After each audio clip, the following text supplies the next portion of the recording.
લાયા છીએ એમાં હવે આપણે પ્રથમ ખાંડ નાખીશું. આ તડકા છાયાનો ચૂંદો છે.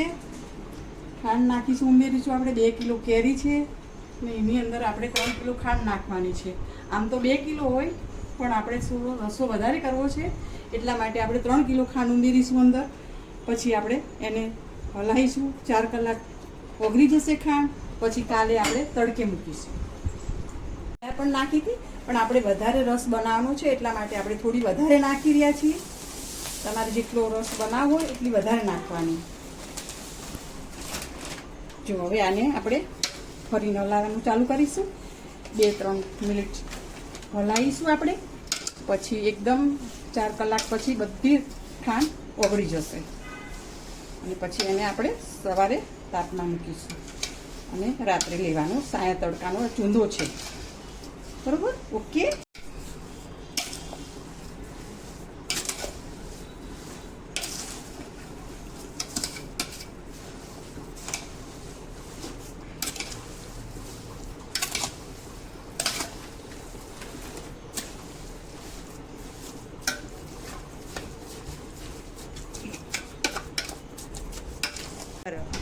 બોલો. આ કેરી છે આપણે રાજાપુરી કેરીનો કરીએ છીએ. એ બહુ સરસ થાય છે. આમ તો બજારમાં બધી કેરીઓ મળતી હોય છે પણ આ રાજાપુરીનો સરસ થાય છે. આના અથાણું સરસ થાય, આનો ચૂંદો બી સરસ થાય. એટલે આપણે આની પહેલી પ્રસંગી આની કરીએ છીએ.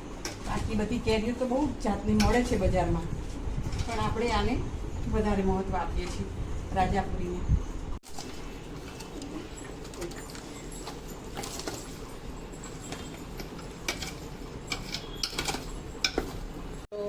આપણે જે તડકા સાયાનું ચૂંદો કરેલું એ આજે 6 દિવસ થઈ ગયા છે અને ચાસણી પણ થઈ ગઈ છે.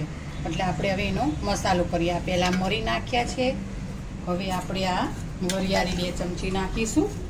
કસ કરીને પણ નખાય, આખી પણ નાખી શકાય છે. આ વરિયાળી નાખી હવે આપણે આ ધાણા જીરું ઉમેરીએ છીએ. આ ધાણા જીરું છે.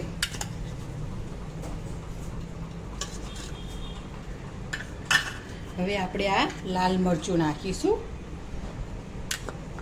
જેને તીખું ખાવું એ પ્રમાણમાં નાખવાનું. આપણે મીડિયમ કરવાનું છે એટલે આપણે આટલું મરચું નાખ્યું છે.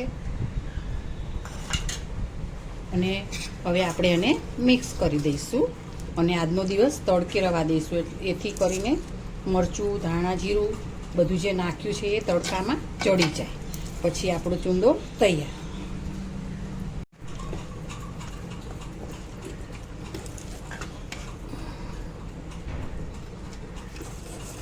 જો હવે આપણે આ ચૂંદો તૈયાર થઈ ગયો છે મારો. તમને મારી રેસીપી ગમી હોય તો મને લાઈક કરજો, શેર કરજો અને કોમેન્ટ કરજો.